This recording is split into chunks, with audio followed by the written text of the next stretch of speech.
Hi, Psycho here. There's one thing I forgot to talk about during my earlier segments on evocation, and that's the use of idols and talismans. So, if you're going to summon an entity of any kind, or rather evoke it or invoke it, rather than use a sigil, you can always use an idol.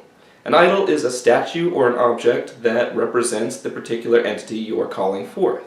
Doing that works exactly like using a sigil, except there's one added benefit. If you want to, you can link the entity to the object as opposed to linking it to the self. This way you don't get the backlash of having an entity affecting your own personality, and you have an object which has been charged with the energy of the entity, so that in future evocations it's easier to summon that entity. Now, a talisman is the same idea as an idol, except that a talisman is an object that doesn't necessarily have to represent the entity, but that rather you place a portion of the entity into whenever you call them. So let's say that I was going to evoke an entity and then wanted it to put a portion of its energy into a necklace. What I would do is allow the entity to link to the necklace instead of linking to me, and that way I would have a shared experience with the entity as if linked to it whenever wearing the necklace. That's valuable in its own right, but what you can also do is pour a large amount of your own energy into that particular object through ritual to allow it to take on a huge portion of the properties of that entity. Now, it doesn't trap the entity inside as some people believe. It just takes a part of that entity, a connection to them. It sort of makes a gateway to that entity and places it within the object, making it so that anytime you work with that object, you're automatically tied to that entity.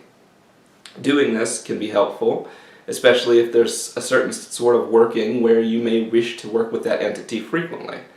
And the most helpful thing of all is that a lot of times then you can work with that entity as easily as you'd work with a servitor.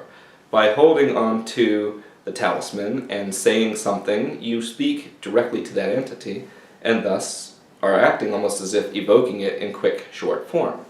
I myself carry a talisman. I have it. I'll see if I can get this to show up for you. Just keep it in my pocket. I don't like people to be too aware of what I'm up to at any given time.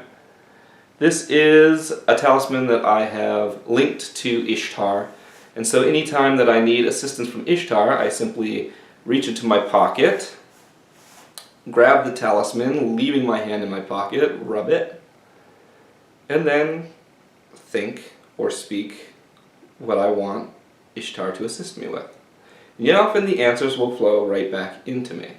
Also, if I'm in a situation where I feel threatened, I might grab the talisman, and in so doing I suddenly feel as if there are other presences with me. It's a way for me to call Ishtar and other entities linked to her to my aid. So having a talisman is nice, it's great. It can be easy to forget it places, to leave it in the laundry. People can think you're a real weirdo if they see it on you, so there's reasons to keep it hidden. I keep it in my pocket because I work at a job where I don't tell people that I'm involved in magic. Now, if you're someone who's more open about their magic, a pendant is probably the best way to do something. That's also the best way to praise a deity or entity you're working with. So if there's an entity you want to work with continuously and have a relationship with, then create a talisman and make it a pendant, wear it around. When people ask about it, you can say, here's some information about the deity it represents, and thus you're spreading the knowledge of this deity, things like that. Saints work exactly this same way. You'll notice that anyone who works with magic that calls upon a saint or does prayers to a saint often makes a shrine and places a figurine of the saint in the shrine. This is just an idol or talisman that is linked to the saint. I mean, we're all doing it. This is not new. If you're someone who thought before this, oh, I'm Catholic and I don't believe in the magic stuff, that's all demon stuff, I'm sorry to burst your bubble.